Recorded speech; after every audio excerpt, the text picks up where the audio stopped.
ഇന്ന് ഞാൻ തയ്യാറാക്കുന്ന ഒരു ചീരയുടെ വറവാണ്. ഈ ചീരയുടെ പേര് ബസലച്ചീര, വള്ളിച്ചീര, മലബാർ ചീരയൊക്കെ എന്ന് പറയും.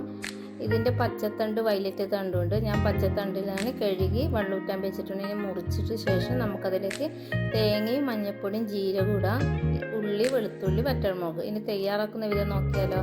പാൻ ചൂടായി വെച്ചിട്ടുണ്ട്. ചൂടായ ശേഷം കടുക് ഇടുക. കടുക് പൊട്ടിയതിന് ശേഷം ഉള്ളിയും വെളുത്തുള്ളിയും വറ്റൽമുളകും ഇട്ട് ഒന്ന് ഇളക്കി കൊടുക്കുക. ഈ ഒരു പച്ചമുളകും കീറി അതിലേക്ക് ഇട്ടതിന് ശേഷം നിങ്ങൾക്ക് കിട്ടുന്ന ബസലച്ചീര ഇട്ട് ഇതേപോലെ ഒന്ന് ഫ്രൈ ചെയ്യണേ. പരിപ്പിലും ബസലച്ചീര ഇട്ട് വെക്കുന്നതാണ്, പിന്നെ നമ്മുടെ ബീഫിലൊക്കെ ഇട്ട് വെക്കുന്നതാണ്. ഇനി നമുക്ക് നമ്മുടെ നേരത്തെ ബസലച്ചീര എടുത്ത് വെച്ചിട്ട് അതിലേക്ക് കുറച്ച് ഉപ്പിടുക.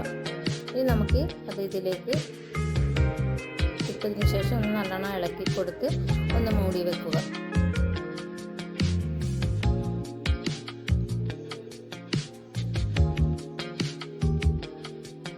അങ്ങനെ നമ്മുടെ ബസലച്ചീര തോരൻ ഇവിടെ തയ്യാറായിട്ടുണ്ട്.